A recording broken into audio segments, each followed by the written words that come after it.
ಮಾನಸಿಕ ರೋಗಿ ಅಂತಲೂ ಹೇಳಲಾಗ್ತಿತ್ತು. ನಾವು ನೋಡಿದಾಗ ಚೆನ್ನಾಗಿದ್ದ, ಆಮೇಲೆ ಅವ್ನು ಸರೋಗಿದ್ದ. ಅಲ್ಲಿ ಆಕ್ಚುಲಿ ಸರಣಿ ಹತ್ಯೆ ಮಾಡಿ ಬಂದಿದ್ದ ಹುಡುಗ. ಇನ್ನು ನಾವು 3ನೇ ಬ್ಯಾರಕ್ ಚರ್ಚ್ಗೆ ಅಲ್ಲಿ ಆ ರೂಮ್ನಲ್ಲಿ ಅಲ್ಲಿ ಮನೆ ಕಂಡಿದ್ದಂತೆ, ಏನೋ ಗಾಂಜನ ಏನೋ ಕೇಳಿದ್ದಂತೆ, ಇಲ್ಲ ಅಂದಿದ್ಕ ಏನೋ ಕಲ್ಲೆತ್ತಾಕಿದ್ದ ಅಂತ ಗೊತ್ತಾಯ್ತು. ನಾನು ಅಲ್ಲೇ ಇದ್ದೆ ಅವಾಗ. ಕರ್ಸ್ತಿಲ್ಲೇ ಅನ್ನೋರು, ಕುಂತಿತ್ತ ಕರ್ಸೋರವರು. ಯಾರು ಹೊಡೆದಿತ್ತು? ಇವನು. ಕೊಡಲ್ಲ ಅವನಿಗೆ ಲಾಠಿ ಅಂತಾರೆ, ಹೊಡೆಯನೇನೆ ಅಂತಾರೆ. ಯಾರು ಹೊಡೆದ್ನು ಅವನಿಗೆ ಕೊಟ್ಟು ಹೊಡಿ, ಇವಾಗ ನೀನು ಹೊಡಿ ಅವನಿಗೆ ಅಂತಾರೆ. ಪನಿಷ್ಮೆಂಟ್ ಅವ್ರು ಆ ಥರ ಕೊಡ್ತಿದ್ದಿತ್ತು. ಇಬ್ರದ್ದು ತಪ್ಪಾಗಿರ್ ಇಬ್ಬರಿಗೂ ಕುಂಡ್ರಿಸಿ ಹಾಳಾಡ್ತಾರೆ.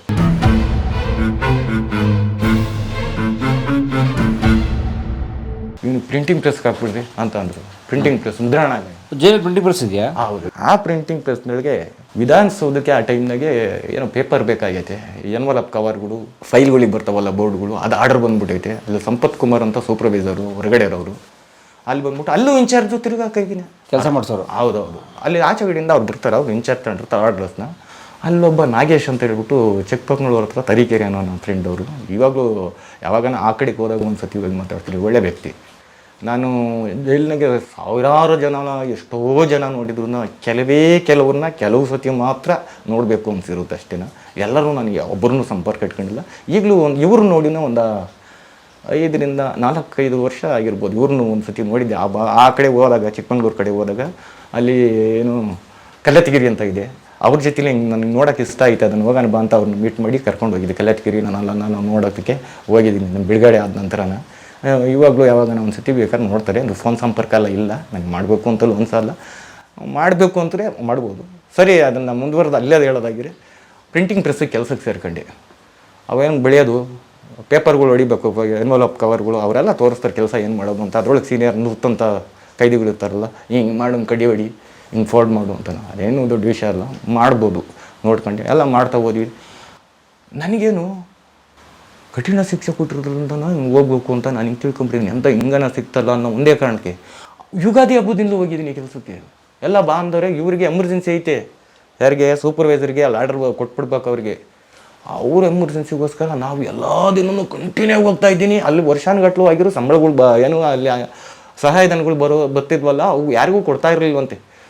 70 ರೂಪಾಯಿ, 80 ರೂಪಾಯಿ, ಎಷ್ಟು 3 ತಿಂಗಳಿಗೋ 7 ತಿಂಗಳಿಗೋ ಹಿಂಗೆ ಜಮಾ ಮಾಡೋದಂತೆ. ಅವ್ರವ್ರ ಅಕೌಂಟ್ಗಳಿಗೆ ಅಕೌಂಟ್ ಇರ್ತದೆ. ಎಲ್ಲರಿಗೂ ಅಕೌಂಟು PPC ಓಪನ್ ಆಗ್ತದೆ. ಕೆಲಸ ಮಾಡೋ ಅಂಥವ್ರಿಗೆ ಇರುತ್ತೆ. ಎಲ್ಲರಿಗೂ ಅಂದರೆ ಎಲ್ಲರಿಗೂ ಅಲ್ಲ, ಕೆಲಸ ಮಾಡೋ ಅಂಥವ್ರಿಗೆ ಇರುತ್ತೆ. ಅವರು ಅದು ಜೈಲರು ಓಪನ್ ಮಾಡಿರ್ತಾರೆ. ಹೌದೌದು, ಇರುತ್ತೆ. PPC ಅಂತ ಇರುತ್ತೆ, ಅಕೌಂಟ್ ಇರುತ್ತೆ.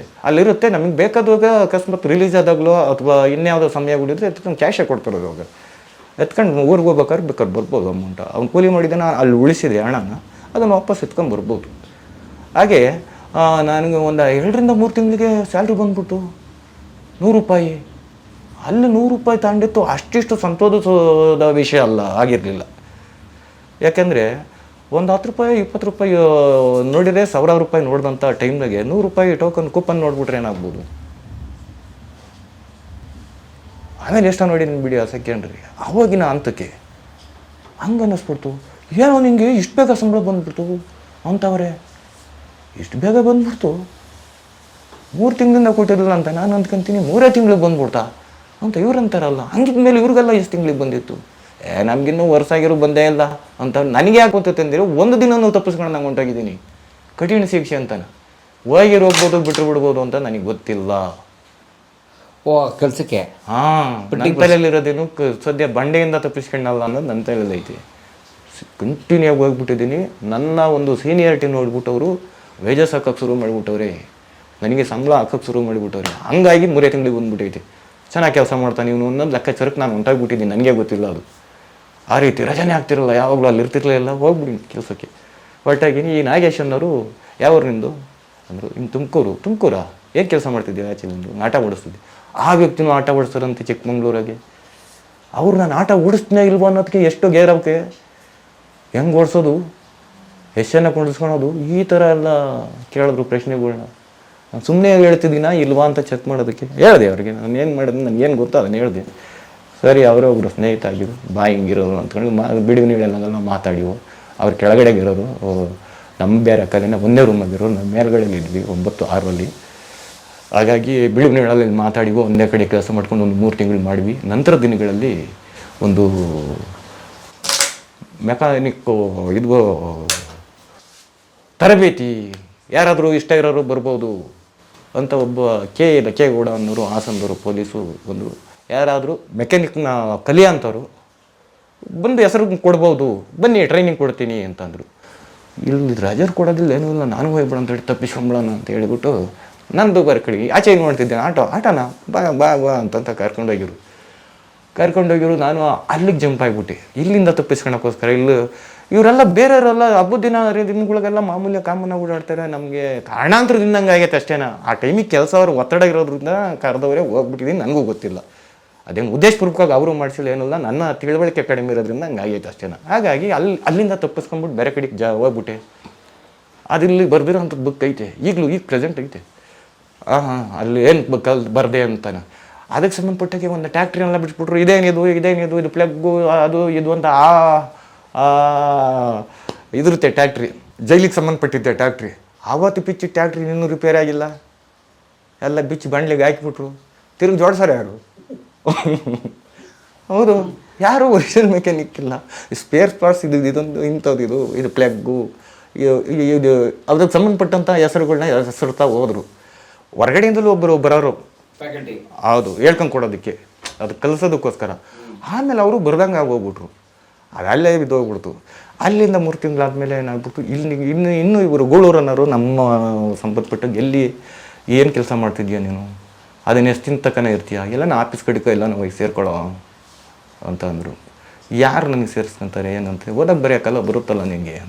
ಬರುತ್ತೆ. ಒಬ್ಬರು ಅವ್ರಿಗೆ ಗೊತ್ತಿರೋಂಥ ಜೈಲರ್ಗೆ ಹೇಳಿದ್ರು, ನಮ್ಮೂರ ಕಡೆನೇ ಹುಡುಗ, ಅವ್ರಿಗೆ ಅವ್ರವ್ರ ಜೈಲರ್ ಹತ್ರ ಚೆನ್ನಾಗಿದ್ದಾರೆ, ಸೇರಿಸ್ಕೊಳ್ಳಿ ಅಂತ. ಆ ಜೈಲರು ಯಾವ ಊರೋದು, ದುರ್ಗ ಅಂತ ಬರೋ, ಹುಲಿಯೂರು ದುರ್ಗ, ಮಾಗಡಿ ದುರ್ಗ, ಹೌದೌದು, ಆ ಊರಿನವ್ರು ಅವರು, ಊರು, ಹೌದೌದು, ಜಯರಾಮಯ್ಯ ಅಂತ ಅವ್ರ ಹೆಸರು. ಸೇರಿಸ್ಕೊಂಡ್ರು. ಸರಿ ಅಂತ ಕೆಲಸ ಅಲ್ಲಿಂದ ಹೋದನು. ಇಂಟರ್ವ್ಯೂ ಮುಗಿದೆ. ಇಂಟರ್ವ್ಯೂ ಎಲ್ಲರೂ ಹೊರಗಡೆಯವ್ರಿಗೆಲ್ಲ ಸಂದರ್ಶನ ಕೊಡ್ತಾರಲ್ಲ, ಸಂದರ್ಶನ ಹೊರಗಡೆ ಅಂತ ಬರೋಂಥ ಕೈದಿಗಳಿಗೆ ಸಂದರ್ಶನ ಕೊಡ್ತಾರಲ್ಲ, ಅದು ಬರೆಯೋದು ಹೋದೆ ಸ್ಟಾರ್ಟಿಂಗ್. ಆ ಕೆಲಸ ನನಗೆ ಸಿಗ್ತದೆ, ಆಫೀಸ್ ವರ್ಕು ಸಿಕ್ತು. ಅದು ಹೋದಾಗ ಹೊರಗಡೆ ಅಂತ ಬರ್ತಾರೆ, ಅವರು ಯಾರನ್ನು ನೋಡಬೇಕು, ಎಷ್ಟನೇ ಬ್ಲಾಕು, ಅವ್ರು ಯೂಟ್ಯೂಬ್ ನಂಬರ್ ಏನು, ಯಾವ ರೂಮಲ್ಲಿದ್ದಾರೆ ನಾನು ಕೇಳ್ಕೊಂಡು ಬರ್ಕೊಳ್ಳೋದು, ಅವ್ರು ಸ್ಲಿಪ್ ಕೊಟ್ಟು ಕಳಿಸೋದು. ಅದು ಯಾವಾಗ ಕೊಡೋದು, ಮಿಸ್ ಆಗಿಬಿಟ್ಟಿರ್ತಾರಲ್ಲ ತಪ್ಪಿ, ಅಲ್ಲಿ ಹೊರಗಡೆಯಲ್ಲಿ ಪೊಲೀಸ್ ಬರೀತಾ ಇರ್ತಾರೆ, ಅಲ್ಲಿ ಬರೆಯೋದವರು ನಿನ್ಸಾದ್ಮೇಲೆ ಅದನ್ನು ಮೀರಿ ಬರ್ತಾರೆ ನೋಡಿ ಒಳಗಡೆಗೆ. ನಮ್ಮ ಟೈಮ್ ಆಗ್ಬಿಡ್ತು, ಇಂತಿರೋ 3 ಗಂಟೆ ತನಕ ಕಾಯ್ಬೇಕು ಬರೀ ಅಂತಾನೆ. ಅದಕ್ಕೆ ಅವಕಾಶ ಒಂದೊಂದು ಟೈಮ್ ಮುಗಿಬಿಡ್ಸೋರು. ಅದು ಕರೆಕ್ಟಾಗಿ ಹೇಳ್ಬೇಕು ಅಂದ್ರೆ ಅದು ಮುದ್ದೆ ಮೇಲೆ ಬರಿಬೇಕಾಗಿದ್ದಿತ್ತು. ಆಫೀಸರ್ ಕಡೆಯಿಂದ ಬರೆದು ಕಳಿಸಿದ್ದೆ, ಅಡ್ಜಸ್ಟ್ಮೆಂಟ್ಗಳವಲ್ಲದು ಅಷ್ಟೇನು. ಆಮೇಲೆ ಹೌದೌದು ಆ ಥರ ಅಲೌನ್ಸ್ ಆಗ್ತಾ ಇರ್ತದೆ. ಎಲ್ಲ ಕಿಲೋಮೀಟ್ರ್ ಗಟ್ಟನೆ ಎಲ್ಲ ರೂಮ್ಗಳಿಗೂ ಅಲೌನ್ಸ್ ಇರ್ತದೆ. ಇಲ್ಲ ಅಲೌನ್ಸ್ ಮಾಡೋದಂದ್ರೆ ಎಲ್ಲ ರೂಮ್ಗೂ ಕೇಳಿಸ್ತಾ ಇರ್ತದೆ, ಇಂಥವನು ಇಂಥ ಊರನು ಇಂಥ PS ಪೊಲೀಸ್ ಸ್ಟೇಷನ್ ಯಾವುದು ಅವನು ಹೆಸರು ಎಲ್ಲ ಇಲ್ಲಿ ತಗೊಂಡಿರ್ತಾರಲ್ಲ, ಅಲ್ಲಿ ಹೇಳಿದ್ರೆ ಅಲೌನ್ಸ್ ಆಗುತ್ತೆ. ಅವನು ಎಲ್ಲಿದೆ ಎಂಡು ರೂಮು ಅದು ಹೋಗ್ತಾನೆ ಮಾಡ್ಕೊತಾನೆ. ಅದು ಸ್ವಲ್ಪ ಒಂದು 2 ತಿಂಗಳೇನೋ ಕೆಲಸ ಮಾಡಿದೆ ಇಲ್ಲಿ ನಾನು. ಅಲ್ಲಿ ಸ್ಟಾರ್ಟಿಂಗ್ ಹೋದಾಗ ಏನೋ ತಿರುಕ ಕನ್ಸ್ಕೊಂಡು ಅಂತ ಹೇಳಿನಲ್ಲ, ಅಲ್ಲಿ ಬಟ್ಟೆ ಅಂಗಡಿಯಲ್ಲಿ ಬಟ್ಟೆಗಳು ಬಿಚಾನಗಳು ಎಲ್ಲ ಕೊಡತ್ತವ. ನೋಡಿದಾಗ ಯಪ್ಪ ಇವರೆಲ್ಲ ಹೆಂಗಿದ್ದಾರೆ, ಶಿಕ್ಷೆ ಹೊಡಿತು. ಈ ಥರದ ಕೆಲಸಗಳಾಗಿದ್ರೆ ನೋವಿನ ನಡುವೆ ನಮಗೆ ಇರಬೇಕಾದಂಥ ಅವಧಿನ ಸ್ವಲ್ಪ ಇದರಲ್ಲಿ ಕಳಿಬೋದಲ್ವಾ ಅನ್ನಿಸ್ತು. ಇರಲೇಬೇಕು, ಅನಿವಾರ್ಯತೆ, ಏನು ಮಾಡೋಕ್ಕಾಗೋದಿಲ್ಲ, ಇರಬೇಕು. ತಿರುಕ ಕನಸು ಕಾಣ್ತಾನಲ್ಲ, ಆ ತಿರುಕ್ಕೆ ಜಸ್ಟ್ 11 ತಿಂಗಳು ಸಿಕ್ತು. 11 ತಿಂಗಳು ಅದು ನನಗೆ ಬಂತಲ್ಲ. ಹೆಂಗೆ ಬಂತು ಅಂತ ಹೇಳ್ತೀನಿ. ಅಲ್ಲಿದ್ದ ವ್ಯಕ್ತಿ ರೂಮ್ಗೆ ನಾನು ಹೋಗಿದ್ದೀನಿ. ಅಡ್ಮಿಷನ್ ಹೋದಾಗ ಆ ವ್ಯಕ್ತಿ ರೂಮ್ಗೆ ಹೋಗಿದ್ದೀನಿ. ಅವರು ರಜಾ ಹೋಗ್ತಾವ್ರು ಪೆರೋಲ್ ಅಂತ. ಆ ಗ್ಯಾಪಲ್ಲಿಗೆ ನನ್ನ ಕೇಳಿದರು, ನೀನೇನು ಕೆಲಸ ಮಾಡಿ. ನನ್ನ ಅಲ್ಲಿ ಎಷ್ಟೋ ಜನಗಳು ಗಲಾಟೆ ಮಾಡ್ಕೊಳೋದು, ಅವೆಲ್ಲ ಇದು ಮಾಡೋದು ಎಲ್ಲ ಮಾಡೋರು. ನಾನು ಆ ಅವಧಿನ ಏನು ಮಾಡಿದ್ದೀನಿ, ಲೈಬ್ರರಿಗೆ ಹೋಗಿ ಬುಕ್ಸ್ ತಗೊಂಡು ಬುಕ್ ಓದೋದು. ಆ TV ಸುದ್ದಿಗೆ ಹೋಗ್ತಿರಲಿಲ್ಲ, TV ನೋಡೋ ಸುದ್ದಿಗೆ ಹೋಗ್ತಿರಲಿಲ್ಲ. ಯಾವನೇನ ನೋಡ್ಕೊಳ್ಳಿ ಅಂತನ ಅಕಸ್ಮಾತ್ ಅದನ್ನು ಹಾಕ್ರಿ ಇದನ್ನು ಹಾಕ್ರಿ ಅದೇನೂ ಕೇಳ್ತಿರಲಿಲ್ಲ. ನನಗೆ ಆಯ್ಕೆ ಮಾಡ್ಕೊಂಡು ಒಳ್ಳೆ ಬುಕ್ಸ್ ಓದೋದು. ಲೈಬ್ರರಿಗೆ ಬುಕ್ ಕೊಡ್ತಾರೆ, ಬೇಕಾದ ಬುಕ್ ಕೊಟ್ಬಿಡ್ತಾರೆ, ಒಂದು ಕಾರ್ಡ್ ಕೊಡ್ತಾರೆ. ಲೈಬ್ರರಿ ಇದೆಯಲ್ಲಿ ದೊಡ್ಡ ಲೈಬ್ರರಿನೇ ಇದೆ, ಬೇಕಾದ ಬುಕ್ಗಳು ಇದ್ದಾವೆ, ಬೇಕಾದಂಥ ಬುಕ್ ಇದ್ದಾವೆ. ಎಲ್ಲ ಏನು ಬೇಕಾದ್ರೂ ಓದ್ಬೋದು. IPS ಅಂದ್ಬಿಟ್ಟು ಎಲ್ಲ ಕೊಡೋದೇ ಇಲ್ಲ. IAS ಮಾಡ್ಬೋದಾ? ಮಾಡ್ಬೋದು, ಎಲ್ಲ ಮಾಡ್ಬೋದು. ಲಾಯರ್ ಆಗ್ಬೋದು, ಎಲ್ಲ ಆಗ್ಬೋದು. ಸುಮಾರು ಜನ PhD ಮಾಡಿರಲ್ಲ. ನನ್ನ ಫ್ರೆಂಡ್ ಒಬ್ಬ ಇಲ್ಲೇ ಇವರೆಲ್ಲ PhD ಮಾಡಿಬಿಟ್ರು. ಹೌದೌದು ಮಾಡಿದ್ರು. ವೆಂಕಟೇಶ್ ಅಂತಲೂ ಇಲ್ಲೇ ಯಾವುದಾದ್ರು ಊರು ಹುಡುಗಿಯರ ಹತ್ರ ಸೀಟ್ಕಲ್ ಒಂದೈತೆ. ಅವನು ಒಂದು 3-4 ಜನ ನನ್ನ ಸಹಪಾಠಿಗಳು ಸಾಕಷ್ಟು ಓದ್ಬಿಟ್ರು. ಮಾಡ್ತಾರೆ. ನಾನು ಅವಕಾಶ ನಾನು ಹೇಳ್ತೀನಿ ಆಮೇಲೆ, ಯಾಕೆ ಹೋಗಲಿಲ್ಲ ಅಲ್ಲಿಗೆ ಅಂತಾನೆ. ಆಮೇಲೆ ಆ ಥರ ಕೆತ್ತು. ಸೊ ಲೈಬ್ರರಿಗೆ ಹೋಗಿ ಕುಂತ್ಬಿಡೋದು, ಲೈಬ್ರರಿಗೆ ಹೋಗಿ ಕುಂತ್ಕೊಂಡ್ಬಿಡೋದು, ಬುಕ್ನು ತೊಗೊಂಡೋಗ್ಬಿಡೋದು. ನನಗೆ ಇಷ್ಟ ಆದವನ್ನೆಲ್ಲ ಅಲ್ಲಿ ಹೋದ ಅಂತ ಹವ್ಯಾಸನ ಇಟ್ಕೊಂಡೆ ಇದನ್ನು ಗಮನಿಸ್ತಾ ಇದ್ರು ಅವರು. ಯಾರು? ನಮ್ಮ ರೂಮ್ ವಾಚ್ಮ್ಯಾನ್ ಅವರೇ, ಅಲ್ಲಿ ಬೆಟ್ಟ ಹಿಡಿದು ಕೆಲಸ ಮಾಡ್ತಿರಲ್ಲ ಅವರೇ ನಮ್ಮ ರೂಮ್ ವಾಚ್ಮ್ಯಾನ್, ರಾತ್ರಿ ಕಾವಲುಗಾರರು. ಇದೇನು ಹುಡುಗ ಇಷ್ಟು ಸೈಲೆಂಟಾಗಿ ಯಾವಾಗಲೂ ಓದ್ತಿರ್ತದೆ ಹುಡುಗ, ಆ ಟಿ ವಿಗೂ ಬರೋಲ್ಲ, ನೋಡೋದಿಲ್ಲ. ಅವರೆಲ್ಲ ಜಗಳಗಳು ಕಾಯ್ತಿರ್ತಾರೆ, ಅದನ್ನ ಹಾಕು ಇದನ್ನ ಹಾಕು ಅಂದಲ್ಲಿ. ತೆಲುಗು ತಮಿಳ್ನವ್ರು ಅಷ್ಟು ಜನ, ಕನ್ನಡದವ್ರಿಗೂ ಅವ್ರಿಗೂ ದಗ್ಗಂತ ಹತ್ಕೊಂಬಿಡೋದು ಗಲಾಟೆ. ಆಮೇಲೆ ಅವ್ರವ್ರಿಗೆ ಇದನ್ನು ಮಾಡ್ಕೊಂಬಿಟ್ಟು ಕನ್ನಡದವ್ರಿಗೆ ಇಷ್ಟು ದಿನ, ಹಿಂದಿಯರಿಗೆ ಶುಕ್ರವಾರ ಒಂದಿನ ಮಾತ್ರ, ಏನೋ ಹಿಂದಿ ನೋಡೋ ಅಂಥವ್ರಿಗೆ ಶುಕ್ರವಾರ ಒಂದಿನ ಮಾತ್ರ, ಇನ್ನು ಮಿಕ್ತರಿಗೆ 3 ದಿನ, ಇವರಿಗೆ ಕನ್ನಡದವ್ರಿಗೆ 3 ದಿನ. ಈ ಥರ ಒಡೆದಾಟ ಕಮ್ಮಿ ಆಗೋಕ್ಕೋಸ್ಕರನ ಆ ಥರ ವಿಂಗಡಣೆ ಮಾಡಿದರು. ಈ ರೋದನೆನೂ ಬೇಡ, ಅದನ್ನು ನೋಡೋದು ಬೇಡ. ಅವ್ರು ಯಾವ್ದು ನಾನು ಕೇಳಿ ಇಷ್ಟ ಇತ್ತ ನೋಡೋದು, ಇಲ್ಲ ಅಂದರೆ ನ್ಯೂಸ್ ನೋಡೋಕೆ ಹೋಗಿನಿ. ನ್ಯೂಸ್ ಸಾಕಾರಲ್ಲ, ನ್ಯೂಸ್ ಒಂದು ನೋಡೋಕೆ ಹೋಗಿನಿ. ಇನ್ನು ಮಿಕ್ಕಿದ ವೇಳೆಲ್ಲ ಬುಕ್ಗಳು ಓದಿವ್ನಿ. ಇದನ್ನೆಲ್ಲ ಗಮನಿಸ್ತಾ ಇದ್ದವರು ಯಾವ್ರು ನಿಮ್ಮದು ಅಂತ ಕೇಳಿದ್ರು ಒಂದಿನ. ನಮ್ಮದು ಹಿಂಗೆ ತುಮಕೂರು ಅಂತ. ಏನು ಕೇಸಲ್ಲಿ ಬಂದಿರೋದು ಅಂತ ಅವತ್ತು ಕೇಳ್ತಾವ್ರೆ. ಹಿಂಗೆಲ್ಲ ಆಯಿತು, ನಿನ್ನೆಲೆ ನಾ ಹೇಳ್ದೆ. ಓದಕ್ಕೆ ಬರೋಕ್ಕೆಲ್ಲ ಬರುತ್ತಾ ನಿನಗೆ ಅಂದರು. ಕುಂತ್ಕೋ ಫಸ್ಟು ಅಂದರು. ಅವರು ಬೆಡ್ಡಕ್ಕೆ ಕುಂತ್ಕೊಳ್ಳೋಕ್ಕೆ ನನಗೆ ಭಯ ಅದರ್ಕಿತ್ತು. ಹಂಗೆ ನಾನು ಹಿಂಗೆ ನೆಲದಲ್ಲಿ ಕುಂತ್ಕೊಳಕ್ಕೆ ಹೋದೆ. ಬಾಪ ಇಲ್ಲೇ ಕುಂತ್ಕೋ, ಬಾ, ಅದಕ್ಕೆ ಯಾಕಲ್ಲಿ ಕುಂತ್ಕೊಂತೀವಿ, ಕುಂತ್ಕೋ ಇಲ್ಲಿ ಅಂತ. ತಗೋ ಒಂದು ಪೇಜು ಅಂತ ಒಂದು ಹಾಳೆಯನ್ನು ಕೊಟ್ಟರು, ವೈಟ್ ಶೀಟು. ಒಂದು ಅರ್ಜಿನ ಬರೀ, ನಾನು ಹೇಳ್ತೀನಿ ಬರೀ ಅಂದರು. ಆಮೇಲೆ ಹೇಳ್ರಿ ಅಂದೆ. ಅವ್ರು ಹೇಳ್ದಂಗೆಲ್ಲ ಬರೆದ್ಬಿಟ್ಟೆ. ಬರೀತಾ ಹೋದೆ. ಒಂದು ಪಿಟಿಷನ್ ಯಾವುದು ಅಂತ ಪೇರೋಲ್ ಅರ್ಜಿನಿ, ಯಾರಿಗೋ ಒಂದು ಪೇರೋಲ್ ಅರ್ಜಿ ಬೇಕು, ಅದನ್ನು ಬರೀತಾ ಹೋದೆ. ಅಲ್ಲಿ ರವರಿಗೆ ಅಂತ ಹೇಳಿ ಬರೆದ್ಬಿಟ್ಟು ಉಪಮಹಾನಿರೀಕ್ಷಕರು ಕೇಂದ್ರ ಕಾರಾಗೃಹ ಬೆಂಗಳೂರು ಇಂದ ಅವ್ನು UTP ನಂಬರ್, ಕನ್ವಿಟ್ ನಂಬರು, ಆಮೇಲೆ ವಿಷಯ ಯಾರಿಗೆ ಏನು ಬರೀಬೇಕು, ಏನು ಕಾರಣ ಇರ್ತದೆ ಅದನ್ನು, ಸ್ವಾಮಿ ಮೇಲ್ಕಂಡ ವಿಷಯಕ್ಕೆ ಸಂಬಂಧಿಸಿದಂತೆ ಇಂಥ ಬನಿಯಾದ ನಾನು ಅವ್ನ ಕಾರಣಗಳು ತೋರಿಸುತ್ತೆ ನಾನು ಬರ್ಕೊಂಡು ಒಂದು ರಜಾ ಅರ್ಜಿನ ಬರದೆ ಮದುವೆಯಿಂದ ಹಿಂಗಂದು ಸುಮ್ಮನಾಗಿರೋರು. ಹೋಗು ಅಂತಾನೆ. ಅವ್ರು ರಜೆ ಹೋಗೋ ಟೈಮಿಗೆ ಬಾಯಿಲಿ ಅಂತ ಕರ್ಕೊಂಡಾಗ ಅವ್ರನ್ನ ಆ ಜಾಗಕ್ಕೆ ನಾನು ಬಿಟ್ಟು ಹೊಂಟೋದ್ರು. ಒಬ್ಬ ವಸಂತ ಅಂತ ಹೇಳ್ಬಿಟ್ಟು ಅವ್ನು UTP ಪ್ರಿಸನರು, 8 ವರ್ಷ ಆಲ್ರೆಡಿ ಇದ್ದಾನೆ. Under trial. ನಾನು ಎಷ್ಟು ಹೊಡೆದಿರೋದು? 11 ತಿಂಗಳು ಅಷ್ಟೇನಾ, ಇಲ್ಲೊಂದು 4 ತಿಂಗಳು. ಆಮೇಲೆ ಯಾರನ್ನ ಕೇಳಿದ್ರೆ 5 ವರ್ಷ ಹೊಡೆದಿದ್ದೀನಿ ಅನ್ನೋ. ಆಮೇಲೆ ಏನು ಮಾಡ್ತೀನಿ, ಬೇರೆ ಯಾರನ್ನ ಕೇಳಿದ್ರೆ 5 ಹೊಡೆದಿದ್ದೀನಿ ಅನ್ನೋ. ಅದರಲ್ಲೂ ಸೀನಿಯಾರಿಟಿ ಹೇಳಿದರು. ನನಗೆ ಕರ್ಕೊಂಡಾಗಿ ಅವ್ರಿಗೆ ಜೈಲಿಗೆ ಮೀಟ್ ಮಾಡಿ, ಸರ್ ಬಿಡಿ ಸರ್ ಒಳ್ಳೆ ಹುಡುಗ ಅಂತ ಹೇಳ್ಬಿಟ್ಟು ಅವ್ರಿಗೆ ಹೇಳಿ, ನಾನು ಹೋಗ್ತಾ ಇದ್ದೀನಿ ರಜಾ ಬರ್ಗು, ಅಲ್ಲಿರಲಿ ಬಿಡಿ ಅಂತ ಹೇಳ್ಬಿಟ್ಟು ಹೋದರು. ಅಲ್ಲಿದ್ದೇ ನಾನು ಕೆಲಸ ಮಾಡಿಕೊಂಡು ಅಲ್ಲಿದ್ದಾಗ ಅಲ್ಲಿ ಅವಿಶ್ವಾಸ ಹುಡುಕಿರು. ಹೊಸ ದಿನ ಆದಮೇಲೆ ಇವ್ರು ಬರೋದ್ರೊಳಗಾಗಿ ಸೀನಿಯರ್ ಕೈದಿಗಳು, ಸೀನಿಯರ್ ಏನಲ್ಲ ಬೇರೆಯವರು, ಇನ್ನೊಬ್ಬ ಕನಕಪುರದವರಿದ್ದವರು ಏನೇನೋ ಇದನ್ನು ಮಾಡ್ಕೊಂಡು, ಇನ್ನೊಬ್ಬ ಆ ಜೈಲರಿಗೆ ಲಿಂಕ್ ಇರೋನು ಬೇರೆ ತಮ್ಮಂದು ಬಿಟ್ಬಿಟ್ಟು ಫೈಟ್ ಕೊಟ್ಟ. ಅಲ್ಲಿಂದ ಬೇರೆ ಒಂದು ವಿಭಾಗಕ್ಕೆ ಹೋಯ್ತು. ಏನು ಯಾವುದು ಮನೋರ ಕೆಲಸದ್ದಲ್ಲ ಅದು.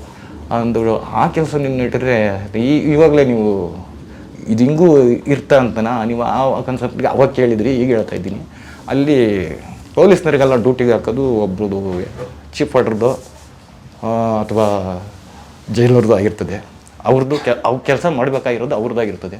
ಅಷ್ಟೊಂದು 400 ಜನ ಒಂದೊಂದು ಶಿಫ್ಟಿಗೆ ಬರೆಯೋಕ್ಕೆ ಅವ್ರಿಗೆ ಸಾಕಾಗುತ್ತೆ. 400 ಜನ ಒಂದೊಂದು ಸತಿ ಬರ್ಕೊಂಡು ಕುಂತ್ಕೊಂಡು ಒಂದೊಂದು ಶಿಫ್ಟಿಗೆ ಸಾಕಾಗುತ್ತಲ್ಲ.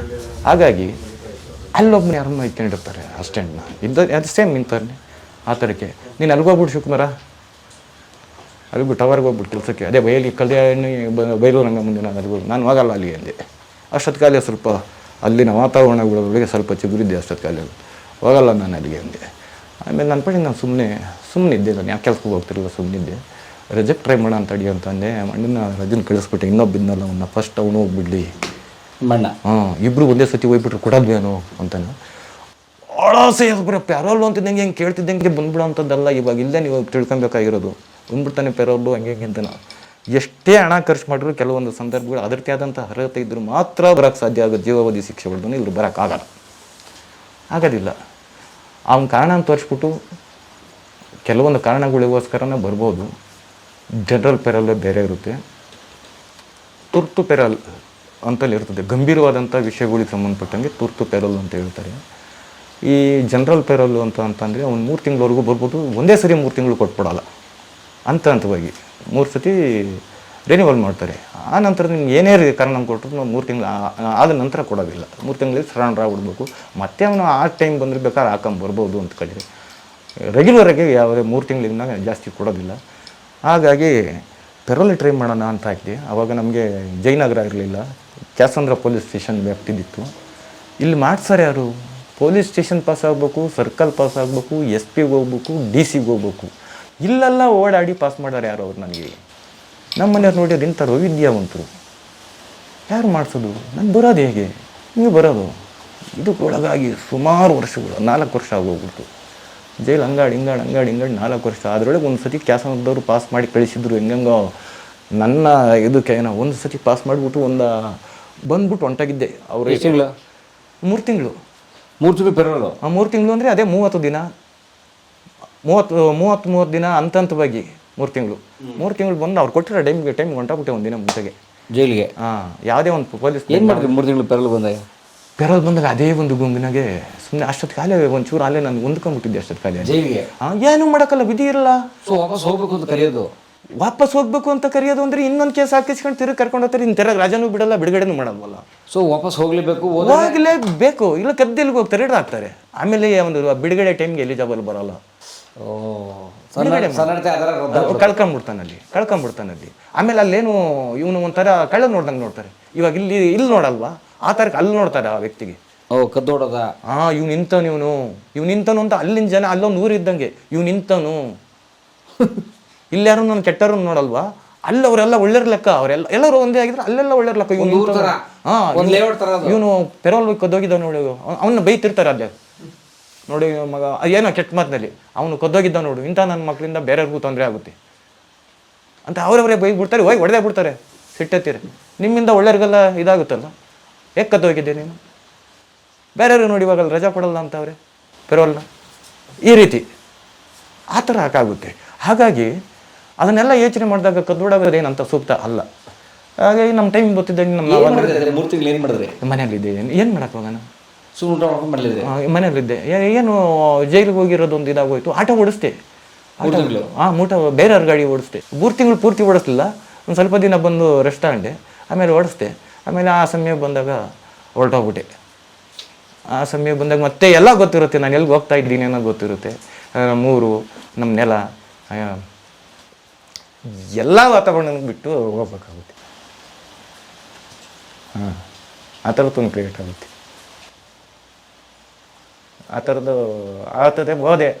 ಆಮೇಲೆ ಒಂದು 4 ವರ್ಷ ಬಿಡಲಿಲ್ಲ. ಇವರು ಯಾವಾಗಲೇ ಪೆರೋಲು ಕಳಿಸ್ಲಿ ಕ್ಯಾಸನೂರು ಸ್ಟೇಷನ್ನವರು, ರಿಸಾಕ್ಟು. ನಾನು ಏನೇ ರೀಸನ್ ತೋರಿಸಿ ಕಳಿಸ್ಲಿ, ಹಲವಾರು ಕಾರಣಗಳಿರ್ತವೆ. ಮನೆ ರಿಪೇರಿಗೆ ಬರ್ಬೋದು, ವ್ಯವಸಾಯಕ್ಕೆ ಅಂತ ಬರ್ಬೋದು, ತಂದೆ ತಾಯಿ ಹೆಂಡತಿ ಮಕ್ಕಳು, ಅಣ್ಣ ತಮ್ಮ ಅಕ್ಕ ತಂಗಿ ಸ್ವಂತದವರಾಗಿರ್ಬೇಕು. ಚಿಕ್ಕಪ್ಪನ ಮಕ್ಕಳು ದೊಡ್ಡಪ್ಪನ ಮಕ್ಕಳು ಹಂಗೆ ಹಿಂಗೆ ಅವ್ರಿಗೆಲ್ಲನ ಕೊಡೋಂಗಿಲ್ಲ. ಮೆಡಿಕಲ್ ರಿಪೋರ್ಟ್ ಇರಬೇಕು, ಕಾಯಿಲೆಗಳು ತೋರಿಸಿ ಬರೋದಾಗಿರೆ ಅವ್ನಿಗೆ ಸರ್ಕಾರಿ ಅಧಿಕಾರಿ ವೈದ್ಯರು ಸರ್ಟಿಫಿಕೇಟ್ ಕೊಡಬೇಕು, ಇಂಥವ್ರಿಗೆ ಚಿಕಿತ್ಸೆ ಅಗತ್ಯವಿದೆ ಅಂತಾನೆ. ಅವನೇನು ಬೇಲ್ ಕೊಡ್ರಿ ಅಂತ ಬರೆಯೋದೇನು ಬೇಕಾಗಿಲ್ಲ. ಡಾಕ್ಟ್ರು ಚಿಕಿತ್ಸೆ ಇಂಥ ವ್ಯಕ್ತಿಗಿದೆ, ಇವ್ರಿಗೆ ಏನಾಗಬೇಕು ಅದನ್ನು ಲಗತ್ತಿಸಿ ಅಲ್ಲಿ ಸಂಬಂಧಪಟ್ಟ ಅಧಿಕಾರಿಗಳಿಂದ ಸಂಬಂಧಪಟ್ಟಂಥ ಸ್ಟೇಷನಿಗೆ ಬಂದರೆ ಎಲ್ಲ ಕಡೆಯಿಂದಲೂ ಪಾಸಾಗಿ DC ಪಾಸ್ ಮಾಡಿ ಕಳಿಸಿದರೆ ಅಲ್ಲಿ ಹೋಗಿ ಶುರುಟಿ ಕಟ್ಟಿದ ಮೇಲೆ ಅದು ಹೆಡ್ ಆಫೀಸ್ಗೆ ಹೋಗುತ್ತೆ. ಅಲ್ಲಿಂದಲೇ ಡೈರೆಕ್ಟಾಗಿ ಬಿಡೋಲ್ಲ. ಅದೇ ಹೆಡ್ ಆಫೀಸ್ಗೆ ಹೋಗಿ ಬಂದು ಅವ್ರು ಪಾಸ್ ಮಾಡಿ ಕಳಿಸಿದರೆ ಬರುತ್ತೆ. ಅಷ್ಟೊತ್ತಿಗೆ ಎಷ್ಟೋ ತಿಂಗಳುಗಳಾಗಿ ಹೋಗಿರುತ್ತೆ.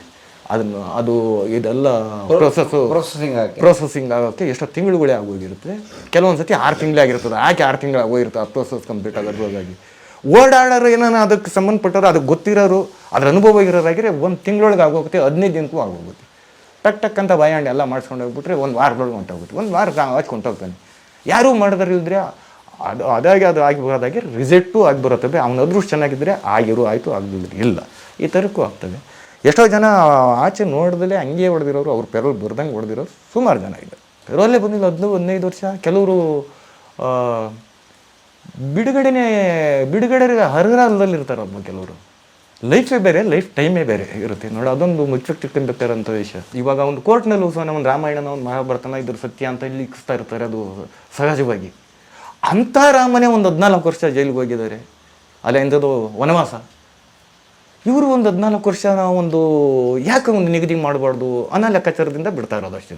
ಒಂದು ಸಹಾನುಭೂತಿ ಅಂದರೆ ಒಂದು ಸನ್ನಡತೆ ಆಧಾರದಲ್ಲಿ. ಇನ್ನು ಬಿಡಬೇಕು ಅಂತ ಏನು ರೂಲ್ಸ್ ಇಲ್ಲ. ನಂದು 14 ಕೊಡ್ಬಿಟ್ಟು ಇನ್ನು ಬಿಡಬೇಕು ಅಂತ ಏನು ರೂಲ್ಸ್ ಇಲ್ಲ. ಕೊಟ್ಟರೆ ಜೀವಾವಧಿ ಶಿಕ್ಷೆ ಆಗಿರ್ತದಲ್ಲ.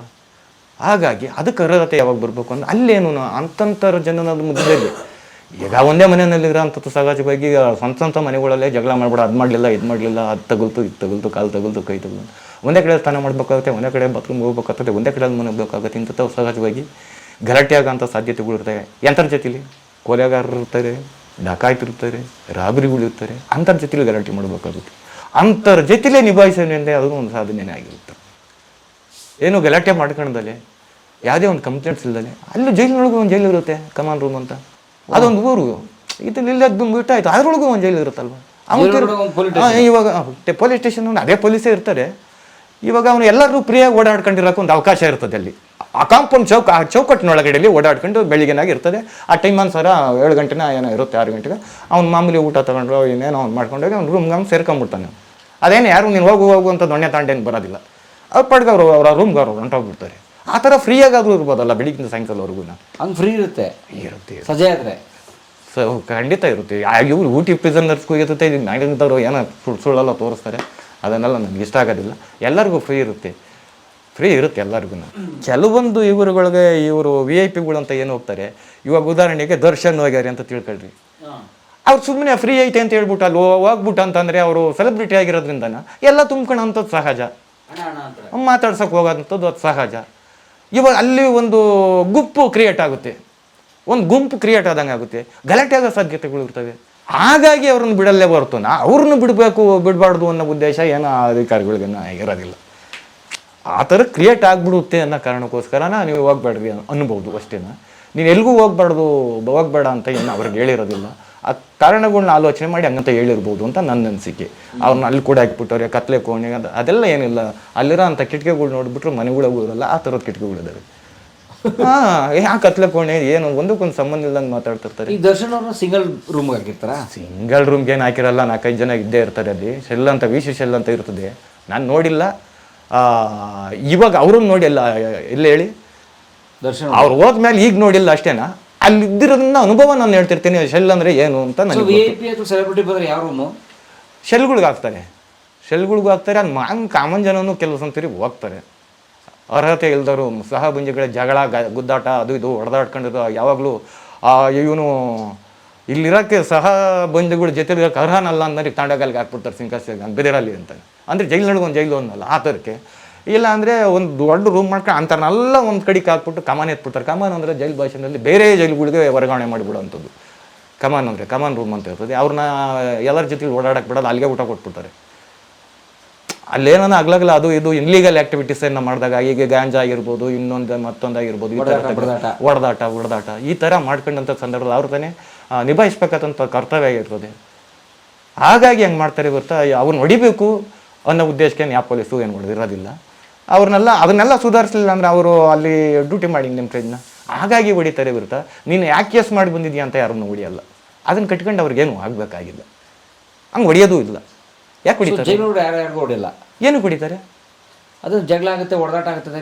ಇವ್ರು ಜಗಳ ಮಾಡ್ಕೊಳೋದಕ್ಕೆ ಅವ್ರೇನು ಮಾಡ್ತಾರೆ? ಆ ಥರಕ್ಕಾದಾಗ ಯಾಕೆ ಅವನ ಮೇಲೆ ಅಂತ ನಾವು ಸಹಜವಾಗಿ ನ್ಯಾಯ ಕೇಳೋದು. ಇಲ್ಲೇ ಏನು ಕೇಳ್ತಾರೆ, ಯಾಕೆ ಅವ್ರಿಗೆ ಹೊಡೆದಿ ಅಂತ ಕೇಳೋದು. ಈ ರೀತಿ ಅವರು ಕೇಳ್ತಾರೆ, ಅವ್ರು ಡ್ಯೂಟಿ ಇರ್ತದೆ, ಯಾಕೆ ಅವ್ರಿಗೆ ಹೊಡೆದಿ ಅಂತ ಕೇಳ್ತಾರೆ. ಆ ಥರ ಇನ್ಸಿಡೆಂಟ್ ಆಗಿದೆಯಾ? ಬೇಜಾನಾಗಿರ್ತದೆ. ಯಾವ್ದಾರು ಕೆಲವು ಇನ್ಸಿಡೆಂಟ್ ನೆನಪಿದೆಯಾ? ಇನ್ಸಿಡೆಂಟ್ ಅನ್ನು ಕೊಲೆನೇ ಆಗೋಯ್ತಲ್ಲ. ಯಾರ್ದು? ಸುಮಾರು ಹೊಡೆದಾಟ ಕೊಲೆ ಆಗೋ ಮಟ್ಟಕ್ಕೆ ಹೊಂಟೋಯ್ತು.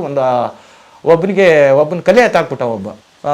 ಅವನ್ನೇನೋ ಹೋಗಿ ಕೇಳಿದ್ನಂತೆ, ಅವನು ಮಾನಸಿಕ ರೋಗಿ ಅಂತಲೂ ಹೇಳಲಾಗ್ತಿತ್ತು. ನಾವು ನೋಡಿದಾಗ ಚೆನ್ನಾಗಿದ್ದ. ಆಮೇಲೆ ಅವ್ನು ಸರೋಗಿದ್ದ. ಅಲ್ಲಿ ಆ್ಯಕ್ಚುಲಿ ಸರಣಿ ಹತ್ಯೆ ಮಾಡಿ ಬಂದಿದ್ದ ಹುಡುಗ. ಇನ್ನು ನಾವು ಅಲ್ಲಿ 2ನೇ ಬ್ಯಾರಕ್ ಅಂತ ಇರುತ್ತೆ, ಅಲ್ಲಿ 3ನೇ ಬ್ಯಾರಕ್ ಅಂತ ಚರ್ಚಿವೆ.